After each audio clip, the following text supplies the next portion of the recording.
and those relationships cool down. Joining us is psychologist and relationship expert, Dr. Aileen Alegado. Hello. Hello. Nice to see you. Cuffing season.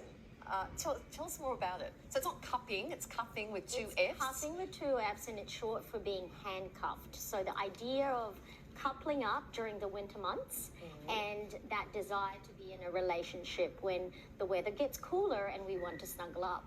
Sorry to interrupt the interview, but cupping relationship sounds fabulous as well. Apparently, there's a biological reason that we seek out company in the cooler months, right? We do, and that's because during shorter days and longer nights, we actually are deficient in vitamin D. So what that means is that our serotonin level goes down, so we suffer from winter blues, and naturally we seek out a relationship in order to feel better. Okay. What happens when the mercury starts to rise again as we head into spring?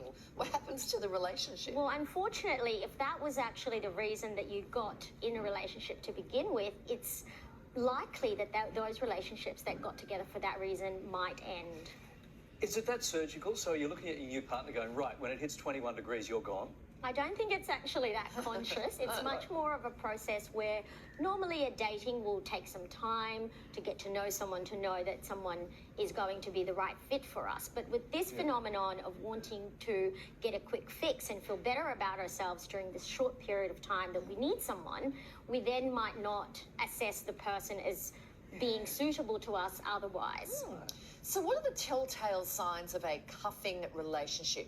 Short of turning up to the date wearing Ugg boots, what are some other signs, this is a cuffing relationship? Well, first of all, it's that sense of over-familiarity that happens very quickly. So the speed at which normally people will date, and that becomes fast-forwarded, and it becomes too fast too soon. So that is a telltale sign that cuffing might be happening. The second is that there is this feeling of almost kind of a rush when you're feeling quite down, and then there's this band-aid quick fix solution that we tend to want for instant gratification. So if you're watching this now and you think, oh, I think I'm doing that cuffing thing, what happens then? Is there a chance that this evolves into something special and you go from cuffing to cupping and happiness?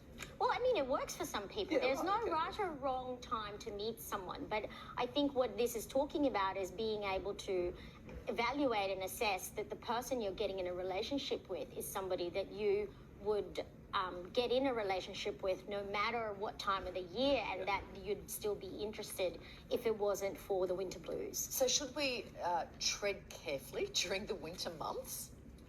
For singles that tend to suffer from maybe low mood and tend to feel isolated, I would say for them to plan ahead and make sure that they are looking after themselves, and they put things in place, such as making sure they've got social engagements, self-care is up, exercise is up, so we can naturally feel better about ourselves, and that decision to be in a relationship is because of the right reasons. Okay, so cuffing is for winter, right? We talk about it more in winter.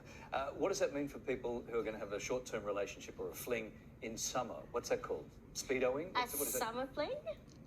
We have to come up with something better than that. Yes. if we've got all fancy cuffing on that.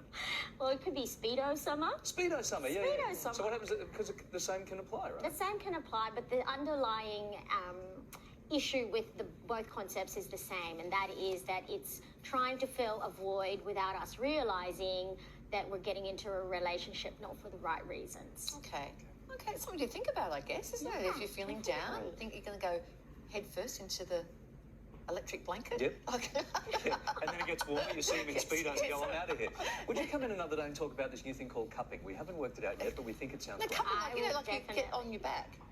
The cupping. Oh, I don't think you made that better. Oh, what? No, with the marks on your back. Oh, the cupping. Cupping. No, when you said, the cupping when you get the thing when you get on your back, I don't know what I'm talking about. Thank you, Aileen. Lovely to see you. so You know what, we might just go ahead and finish up here. Thank you. Thank you.